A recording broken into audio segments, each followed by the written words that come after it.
Começar orando de novo, né? Nunca é demais orar para que Deus nos abençoe, que o Espírito de Deus nos ilumine, traga entendimento,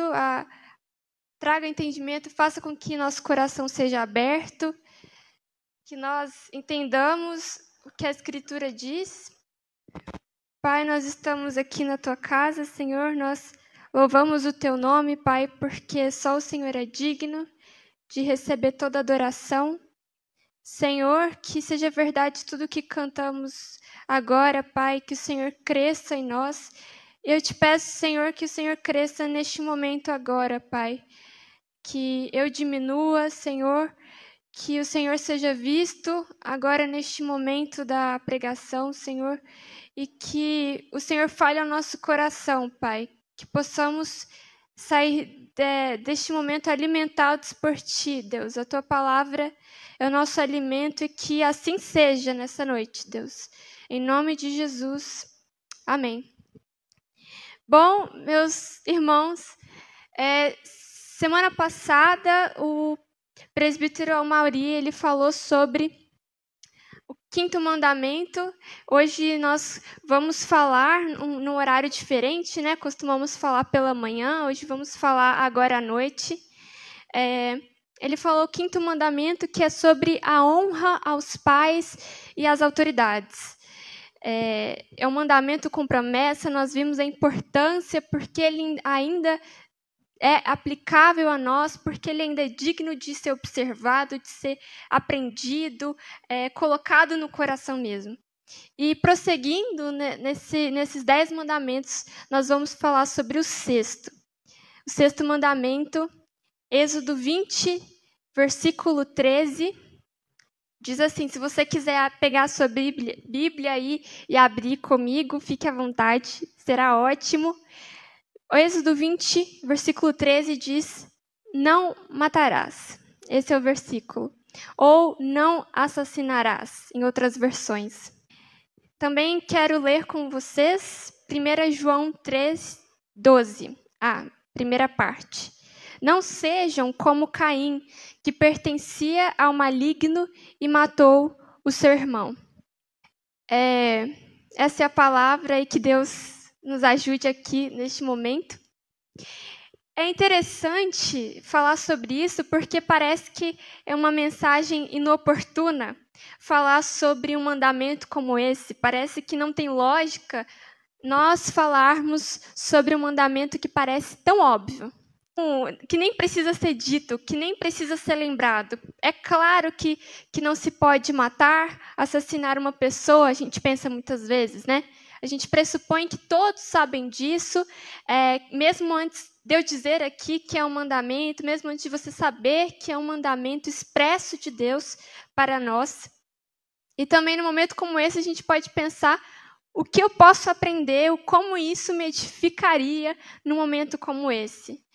Eu quero dizer para os irmãos, matei um bichinho aqui, que essa palavra ela é importante para você também. É importante para mim, para você. Espero que até o final dessa mensagem você entenda o porquê é tão importante para você esse mandamento. Se eu perguntasse para você por que é errado matar, por que é errado assassinar alguém, eu queria que você agora respondesse, ainda que na mente, aí com quem está acompanhando com você, ou mesmo no chat, por que é errado assassinar? Por que é errado matar? Que você me responde sobre isso, sobre essa pergunta. Talvez você diga, por que errado? É errado matar. Então, é isso. Sempre foi assim, sempre vai ser. Eu sempre entendi isso que é o certo não matar alguém. Ou você pode dizer, é errado porque a nossa sociedade funciona assim. É importante que as pessoas não saiam matando umas às outras, senão não vai ter mais ninguém. Se elas matarem umas às outras indiscriminadamente, é necessário ter segurança na nossa sociedade, bem-estar. E hoje nós vamos dizer o que a Bíblia diz sobre isso. E por que é importante para nós. E antes que você diga, mas eu nunca matei alguém e eu nunca vou matar alguém, por favor, espere um pouco. Acho que essa palavra, não acho, né? Tenho certeza que essa ministração falará ao seu coração. Primeiramente, antes de tudo, né? Gostaria de falar com vocês um princípio cristão que tem raízes muito, muito bíblicas, que é a sacralidade da vida humana. É a gente dizer que a vida humana é sagrada. E por que a vida humana é sagrada? Por que esse conceito da sacralidade da vida humana? Bom, eu gostaria que você já abrisse aí, se você estiver acompanhando na Bíblia, Gênesis 1, 26 e 27. A vida humana é sagrada, porque todo ser humano é criado à imagem de Deus. Todo ser humano é criado à imagem de Deus, o Criador. Gênesis 1, 26 e 27 diz o seguinte: Então disse Deus, façamos o homem à nossa imagem, conforme a nossa semelhança. Domine ele sobre os peixes do mar, sobre as aves do céu, sobre os animais grandes de toda a terra e sobre todos os pequenos animais que se movem rente ao chão. Então, observe. Deus disse, lá no início da criação, façamos o homem à nossa imagem, conforme a nossa semelhança. Então, no início de tudo, criou Deus. Isso, prosseguindo, né? Coloquei aqui. Prosseguindo o versículo, criou Deus o homem, à sua imagem. A imagem de Deus o criou. Homem e mulher os criou. Então, o homem, a imagem e semelhança de Deus. Então, Deus disse, na Bíblia diz, né? Criou Deus o homem, à sua imagem, conforme a sua semelhança. Então, nós fomos criados à imagem de Deus e todo ser humano é, então, criado à imagem de Deus. E já tem algumas implicações sobre isso. Não importa etnia, tudo bem? Não importa etnia. Não importa opinião, não importa origem, não importa opiniões políticas, opiniões, preferências, seja qual opinião for, não importa o estado de saúde de uma pessoa, se é boa, se é ruim, se ela tem alguma deficiência, se ela tem alguma doença, não importa a idade dessa pessoa, se ela é nova, velha, se ela ainda não nasceu, não importa. Toda a vida humana, ela é valiosa, ela é preciosa, porque todas as pessoas têm valor em si mesmas. Elas têm valor e dignidade que são inerentes a elas. E por quê? Porque todo ser humano foi criado à imagem do Deus Criador. E foi criado, como a gente leu aqui, em Gênesis 1, 26 e 27, para ser seus representantes na Terra. Então, esse mandamento, ele é muito mais do que um conselho prático, do que uma norma ética. Ele tem um fundo profundo bíblico, né? Ele tem uma razão profunda da verdade bíblica. Está falando de como fomos criados. Está falando do porquê fomos criados, do nosso valor, da nossa identidade como criaturas de Deus, como feituras da sua imagem e semelhança. Então, voltando à palavra, né, ao mandamento, não matarás. A palavra matar, no hebraico, não sei dizer isso, mas vou falar, hatzat, errei com certeza, se refere à matança ilegal ou proibida dos seres humanos.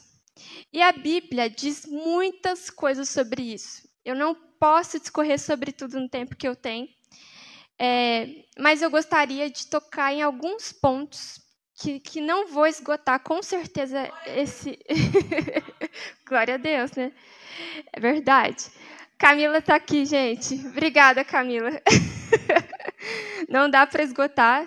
A Camila até deu glória a Deus quando eu falei que não ia falar tudo, né, Camila? Muita coisa. Não foi por isso. É verdade. Então, mas claro, né, eu ia ficar muito tempo falando, com certeza. Mas eu vou até pular algumas partes aqui para a gente ir mais rápido. Bom, vou começar aqui em Êxodo 22, um pouco depois de Êxodo 20, onde tem o Decálogo, as 10 palavras, os 10 mandamentos. Diz o seguinte: se o ladrão que for pego arrombando for ferido e morrer, quem o feriu não será culpado de homicídio, mas se isso acontecer depois do nascer do sol, será culpado de homicídio. O que isso quer dizer? O que essa palavra parece confusa quer dizer? Isso é só das aplicações desse mandamento que eu vou discorrer aqui. Está falando o seguinte: se não tiver alternativas, né, de defesa, essa pessoa não seria culpada de sangue, mas aqui fala, mas depois do nascer do sol ela seria culpada, ou seja, de dia, sendo que ela tinha outras alternativas de resolver a situação, ela seria culpada do derramamento do sangue. Então, aqui a gente já começa a ver implicações desse mandamento ali para o povo de Israel. Então, no caso da defesa da vida, sem outras alternativas, não seria culpado, mas se tivesse outras alternativas, ele seria culpado do sangue. E olha só, então a Bíblia diz sobre homicídio intencional, uma intenção de matar alguém. E aí, a Bíblia fala sobre homicídio por imprudência, e é muito fácil a gente pensar nisso aqui no nosso país, no Brasil. Quantas vezes, só falar sobre morte, né, a gente já conhece muito bem, porque o nosso país é um país violento, a gente, dia após dia, vê notícias e notícias de morte dos mais variados motivos. E aqui, por imprudência, se uma pessoa bêbada, embriagada, ela dirige pelas ruas, ela mata uma pessoa, ela é culpada. Ela é culpada porque causou a morte de alguém por sua própria imprudência. E aqui no Brasil, quantas pessoas não viram milhares e milhares de mortes por esse motivo? A Bíblia também fala sobre homicídio negligente. E isso eu achei muito interessante, lá em Deuteronômio 22:8. Diz o seguinte: quando algum de vocês construir uma casa, façam um parapeito em torno do terraço, para que não traga à sua casa a culpa pelo derramamento de sangue inocente, caso alguém caia do terraço. Então, aqui era comum as pessoas se reunirem nos terraços para se refrescar, para descansar do dia agitado com a família. Era como se fosse uma sala de estar.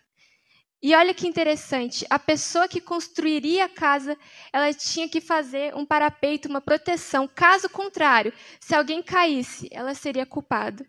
E por que a Bíblia diz isso? Porque nós temos o dever de cuidar dos nossos semelhantes. Nós somos feitos à imagem de Deus e as outras pessoas também são feitas à imagem de Deus. Isso requer cuidado. Isso requer promoção de segurança, bem-estar. E só desse exemplo que a Bíblia dá em Deuteronômio, a gente vê quão sério é isso. É uma negligência, você é culpado do derramamento do sangue. Em Êxodo 21, 28 a 29, olha que interessante também. Se um boi chifrar um homem e uma mulher, causando-lhe a morte, o boi terá que ser apedrejado até a morte, e a sua carne não poderá ser comida. O dono do boi será absolvido. Se, todavia, o boi já costumava chifrar, e o dono, ainda que alertado, não o manteve preso, e o boi matar um homem e uma mulher, o boi será apedrejado e o dono também será morto. Olha que forte. Então, aqui está falando, se o boi matar por um acaso uma pessoa, o proprietário não será culpado, ele não sabia. Mas se ele tinha conhecimento do comportamento desse boi e não fez nada a respeito, e esse boi matou uma pessoa, o proprietário ele é culpado. Porque ele omitiu, ele foi omisso, ele não teve cuidado, preocupação com o seu semelhante. Ele foi negligente. Olha só como a Bíblia leva a sério questões como essa. Então, aqui, quando eu li isso, eu até lembrei de um caso muito recente de um crime muito conhecido, que ficou muito conhecido, da criança que foi morta. A mãe ela foi julgada por omissão, por saber das agressões contra o seu filho e não fez nada. Ela foi culpada perante a lei por uma omissão, por negligência, por não prestar atenção, por não dar ouvidos, por não fazer nada a respeito. Então, olha como a Bíblia começa a ir mais fundo toda vez, né? Então, isso aqui são implicações, algumas das implicações do mandamento para o povo de Israel naquele tempo. E eu já gostaria de pular um pouco para falar da nossa cultura, como esse mandamento fala para o nosso tempo, para a nossa nação, para nós, de todas as idades, enfim, nós que vivemos agora. Eu queria falar de alguns temas que eles são tidos assim como polêmicos, mas que o sexto mandamento ele também tem a dizer algo sobre eles. Começando pelo tema suicídio. Em episódios narrados nas Escrituras, tratando sobre esse tema, relatando um ocorrido desse tipo, tanto no Antigo quanto no Novo, quando foi feito por alguém com capacidade racional para tomar essa decisão, foi visto como uma violação do sexto mandamento. E por quê? Por quê? Porque Deus, a Bíblia nos diz isso, ela nos garante que Deus não nos coloca em uma situação em que a única solução para a situação seja violar um de seus mandamentos. E também eu acho interessante o que Kevin DeYoung diz no seu livro. Ele fala assim, toda vida humana é extremamente preciosa para Deus. E por quê? Não sei se você chegou agora, mas quem já chegou antes? Porque somos feitos à imagem e semelhança de Deus. Nós temos muito, muito valor em nós mesmos, em nossa identidade mais profunda. Nós temos muito valor. Então, a vida humana é preciosa para Deus, ainda que a pessoa não veja isso, ainda que a vida não faça sentido para essa pessoa, essa vida ainda é preciosa demais para Deus. E onde a vida, então? Há um valor dado pelo próprio Deus, Criador e soberano. Então, quais são as implicações disso, né? Eu queria dizer novamente, né? Nunca é demais falar isso. A vida humana é preciosa para Deus, ainda que essa pessoa não tenha consciência disso, nem consiga enxergar esse valor dado pelo Deus que a criou. Indo mais um pouco, pensando mais um pouco sobre isso, né? A gente pode até dizer assim, que sobre valorizar a vida, esse mandamento ele nos leva até um pouco mais sobre cuidar da nossa vida, sobre o cuidado com a dádiva que Deus nos deu. Por exemplo, cuidar da saúde. Está aí a Larissa que já falou sobre isso, né? Atividade física, comida em excesso, bebida em excesso. Será que isso não são formas de desvalorizar a vida que Deus nos deu? Olha só onde chegamos no sexto mandamento. Então, quer dizer que valorizar essa vida preciosa quer dizer cuidar dela também. Não quer dizer só matar de forma concreta. Quer dizer cuidar também dessa vida. Indo um pouco mais sobre o que esse mandamento tem a dizer sobre a nossa cultura, a gente pode falar também sobre o aborto. E eu quero ler Salmo 119, 13. Tu formaste, Senhor, o meu interior, me teceste no ventre da minha mãe. Esse Salmo 139, ele é preciosíssimo. E ele arrepia a gente porque nós somos preciosos. O Senhor nos teceu, Ele nos conhece. Porque Ele nos fez e nos conhece desde o ventre da nossa mãe. Então, somos formados por Deus. Da mesma forma que Adão e Eva foram formados por Deus, como nós lemos em Gênesis 1. Então, essa vida humana que tem valor, ela é valorosa e preciosa, mesmo ainda antes de nascer. Mesmo não tendo nascido, ela foi criada, feita à imagem e semelhança de Deus. Isso é precioso. Você que está me ouvindo, você, um bebê indefeso, na barriga da sua mãe, sem ter consciência da sua existência, você foi feito à imagem e semelhança de Deus, desde aquele momento que nem se sabia da sua existência, que seu pai e sua mãe nem sabiam que estavam, a sua mãe nem sabia que estava gestando você. Deus já sabia que você ia vir ao mundo. Ele planejou, te criou, te formou, ele te teceu no ventre da sua mãe. Outra coisa que nós podemos pensar sobre isso é que Cristo Jesus, o Deus encarnado, ele veio ao mundo em forma de um bebê. E Cristo já era uma vida preciosa, um ser humano, desde que foi concebido no ventre de Maria. Não é isso que a gente tem nos relatos dos evangelhos? O anjo anunciando a Cristo Jesus no ventre de Maria, desde o início, lá no início, já sabia quem ele era. Ele já era o Messias anunciado, prometido, ainda um feto. Ele já era quem ele era. Nós não nos tornamos algo diferente depois, à medida que o tempo passa.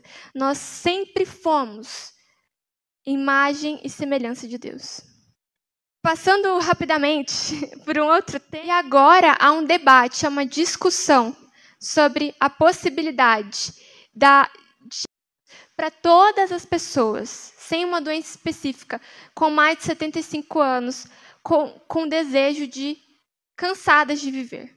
Olha só como nós chegamos, mas eu quero lembrar para vocês que toda a vida humana é preciosa, mesmo aqueles que são idosos, mesmo aqueles que têm demência, mesmo aqueles que perderam a memória, mesmo aqueles que estão limitados numa cadeira de rodas, numa cama, toda a vida humana é valiosa perante o Deus que as criou. Tá tudo certo? Ok. Agora, gente, gostaria de chegar nas palavras de Jesus. O que Jesus diz sobre o 6º mandamento? Agora eu quero que você preste atenção. Quero que você abra o seu coração. Se até aqui você disse, eu não tenho que ouvir essa palavra, ouça agora o que Jesus diz sobre o 6º mandamento. Jesus, ele vai mais além. Ele não proíbe, ele olha para o 6º mandamento e não proíbe somente atos concretos de violência contra uma pessoa. Como o assassinato, por exemplo, que é o tema aqui, né? Jesus proíbe a violência e o assassinato no coração. Aí, onde ninguém vê. E aí que ele pega a gente, muitas vezes. Então, se a nossa vida, meus irmãos, tem sido marcada por ira, por raiva, por amargura, por inveja, por insulto, por difamação, por fofocas, a gente insultando pessoas, essa raiva, essa ira dentro da gente, se inveja também, né, como eu falei, se temos cancelado pessoas, esse termo tão usado ultimamente, né, o cancelamento, se nossa vida tem sido de cancelamentos de pessoas, meus irmãos, estamos violando o 6º mandamento. Olha o que Jesus disse em Mateus 5, 21 a 26. Se vocês puderem abrir, Mateus 5, 21 a 26, enquanto eu tomo uma água. Vocês ouviram que foi dito aos seus antepassados, não matarás. E quem matar estará sujeito a julgamento. Mas eu lhes digo que qualquer que se irar contra o seu irmão estará sujeito a julgamento. Também qualquer que disser a seu irmão, racá, será levado ao tribunal. E qualquer que disser louco corre risco de ir para o fogo do inferno. Portanto, se você estiver apresentando a sua oferta diante do altar e ali se lembrar de que seu irmão tem algo contra você, deixe ali a sua oferta diante do altar e primeiro vá se reconciliar com seu irmão. Depois volte e apresente sua oferta. Entre de acordo depressa com seu adversário, que pretende levá-lo ao tribunal. Faça isso enquanto ainda estiver com ele no caminho, pois contrário, ele poderá entregá-lo ao juiz e o juiz ao guarda, e você poderá ser jogado na prisão. E lhe garanto que você não sairá de lá enquanto não pagar o último centavo.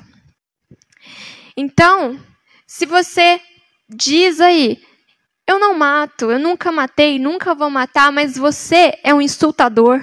Você é uma pessoa cheia de raiva, cheia de ira, o seu coração tem muita inveja, o seu coração, você é um fofoqueiro, você difama as pessoas, você tem ira no seu coração, você é um transgressor do 6º mandamento. E Jesus, ele fala não somente que você e eu temos que eliminar a ira do nosso coração. Ele vai além. Se você prestou atenção, Jesus também fala sobre reconciliação, quando ele vai se referir ao 6º mandamento. Então, você tem ira? Você transgride o mandamento de não assassinarás. E se você tem ira, você tem que eliminar do seu coração. E não só isso, você tem que buscar a reconciliação com o seu irmão. Ele vai muito além do que a gente costuma ir, né? Ele vai lá no nosso coração, ele está falando do nosso coração pecaminoso. E Jesus, mais adiante, depois que ele diz isso, em Mateus 5 também, ele diz que nós temos que amar os nossos inimigos, orar pelos nossos inimigos, abençoar os que nos perseguem. E a gente está numa época difícil, né? Que eu disse do cancelamento. Então, mesmo quem pensa diferente de nós, mesmo quem tem uma origem diferente da nossa, Jesus diz que nós devemos amar essas pessoas. Caso contrário, estamos transgredindo o 6º mandamento. Jesus diz o seguinte, Mateus 5, 43 a 48. Me acompanhem aí. Vocês ouviram o que foi dito. Ame o seu próximo e odeie o seu inimigo.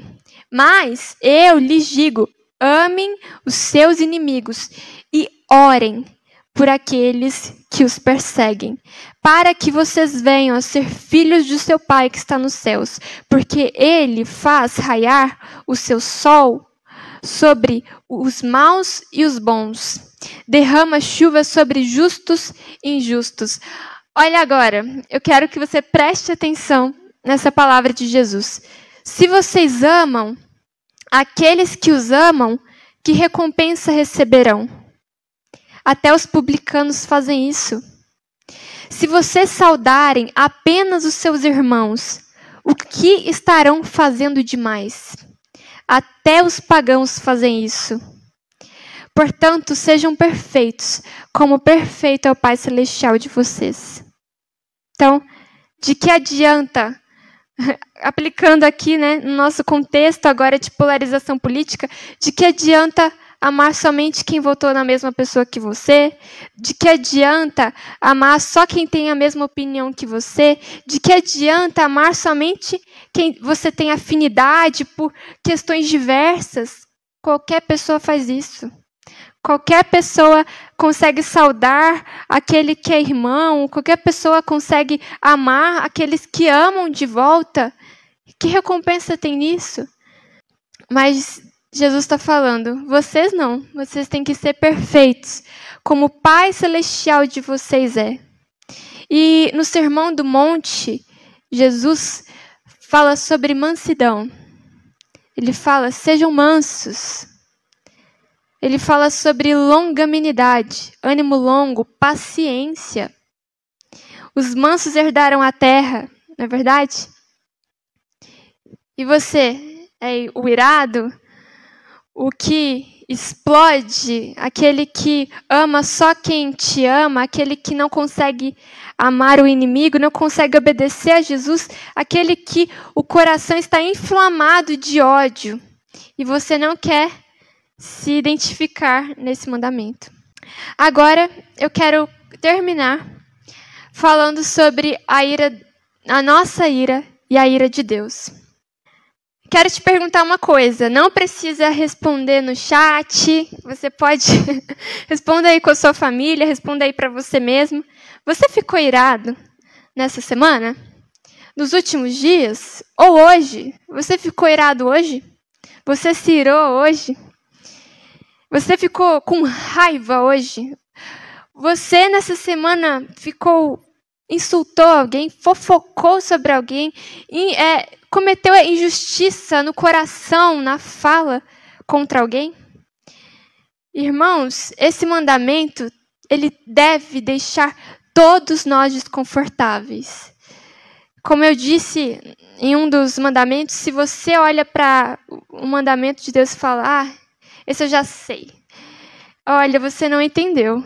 E Jesus faz questão de mostrar que a gente não entendeu. Ele está falando, eu estou falando do seu coração pecaminoso que precisa ser feito de novo. É por isso que ele veio. É por isso que a gente fala das boas novas. E que nós fazemos dia após dia. Nós despejamos a nossa ira sobre os outros. Transbordamos a nossa ira aos que estão ao nosso redor.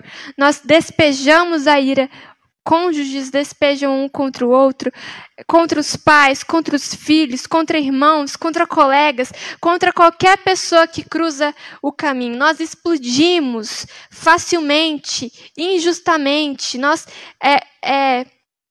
ferimos pessoas dia após dia.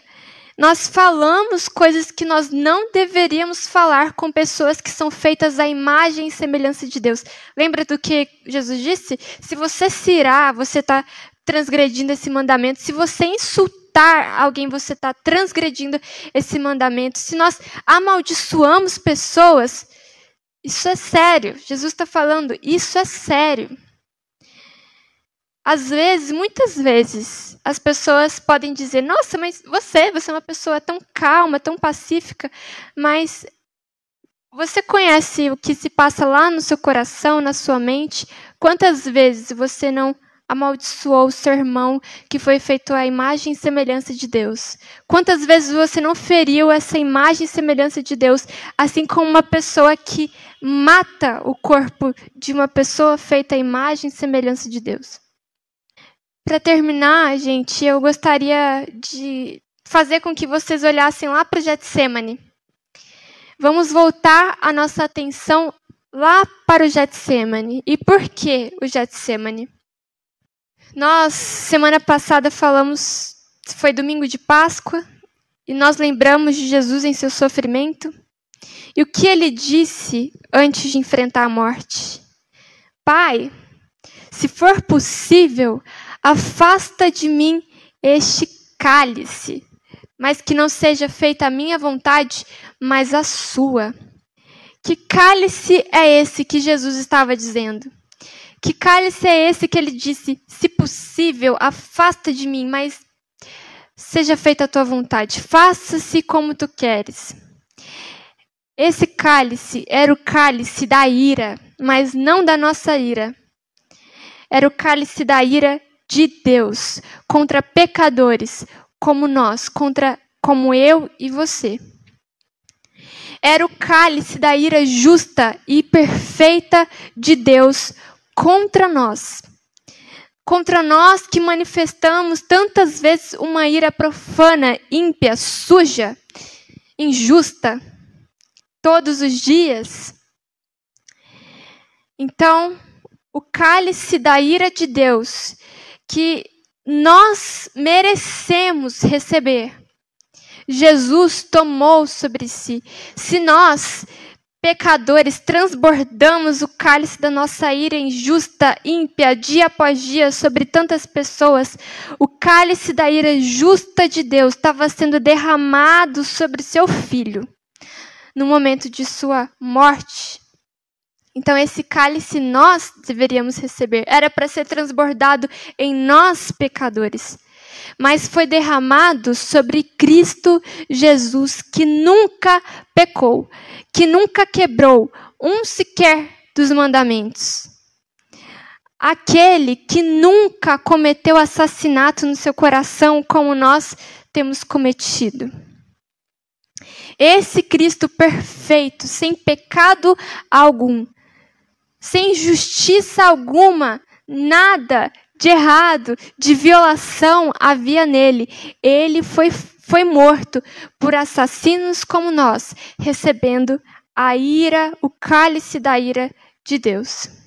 Então, finalizo com a seguinte mensagem. Enquanto nós temos derramado o cálice da ira, dessa ira ímpia sobre os outros, Jesus, e somente ele, bebeu o cálice da ira de Deus e foi em nosso favor, em nosso lugar. Ele nos substituiu na cruz do Calvário. E é por causa de Cristo, que recebeu, que bebeu o cálice da ira de Deus Pai, é que podemos ter esperança. É por causa dele que podemos cantar: Senhor, me dá um novo coração, Senhor. Eu sou um pecador, eu tenho pecado dia após dia. A minha família tem visto, os meus colegas têm visto e o Senhor tem visto o quanto eu tenho pecado contra o Senhor, quanto eu tenho violado os teus mandamentos. Senhor, me dá um novo coração. E é só por meio de Jesus Cristo, aquele que nunca cometeu pecado algum, recebeu a ira que seria destinada a nós. Eu queria te convidar, então, neste momento, acho que está um pouco alto, queria te convidar neste momento a olhar para Jesus, aquele único que é a nossa redenção, a nossa salvação. Se você olhou para si mesmo e disse: eita, eu sou um pecador, eu tenho assassinado no meu coração, olhe para Cristo, aquele que foi morto por assassinos como nós, recebeu a ira de Deus em nosso favor para nos dar, então, não o cálice da ira de Deus Pai, mas a salvação. É esse o presente que Deus dá para pecadores como nós. É isso que Ele dá por graça e misericórdia a nós. Uma nova vida, redenção, salvação. É isso que Ele quer te dar hoje, meu irmão, minha irmã. Ele quer te dar a redenção que só Ele pode dar. Senhor, muito obrigada, Deus, por essa palavra. Obrigada, Senhor, porque a Tua lei é perfeita. Não tem defeito algum na Tua lei, Senhor. Nos ensina, Pai, a meditar na Tua lei dia e noite e ter prazer nela, Senhor. E mais do que isso, Senhor, nos ajude a olhar para a Tua lei e enxergar, Deus, o quanto temos transgredido a Tua lei, o quanto temos pecado, Senhor. Ó Deus, nos perdoe, Pai, porque por mais que não temos cometido delitos aos olhos dos homens, Senhor, Tu sabes. Tu sabes, Senhor, que muitas vezes temos ferido pessoas, Senhor. Muitas vezes temos vivido irados, Senhor, no nosso coração. Só o Senhor vê muitas vezes. Temos sido cheios de inveja, cheios, Senhor, de fofoca, difamação, Senhor. Raiva, Senhor. Amargura, Senhor.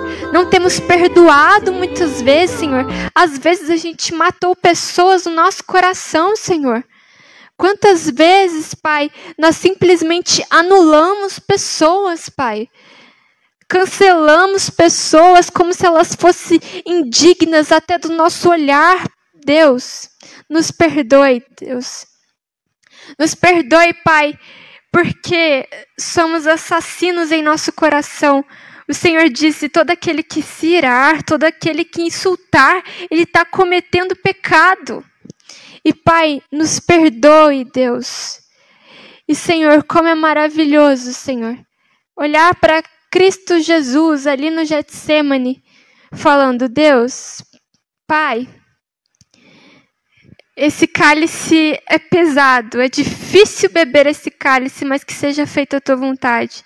Senhor, como é maravilhoso olhar para a cruz e ver Jesus tomando sobre si, tomando o nosso lugar, sendo derramado sobre ele a ira justa de Deus que era para cair sobre nós. Senhor, como é maravilhoso, Senhor, saber que temos um substituto, Senhor. Sabendo que Jesus levou sobre si todos os nossos pecados, todas as nossas impiedades, Senhor. Obrigada, Senhor, pela boa notícia de que há esperança para nós em Jesus Cristo, Senhor. Obrigada, Senhor, pela boa notícia de que há redenção para pecadores como nós em Jesus Cristo. Senhor, que possamos nos apegar a Ti.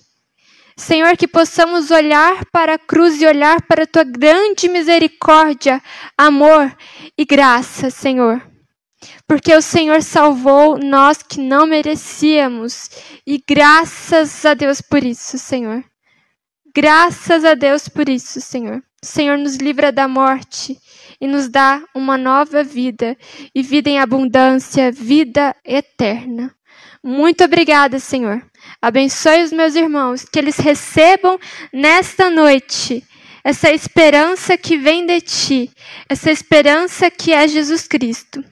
Em nome de Jesus. Amém.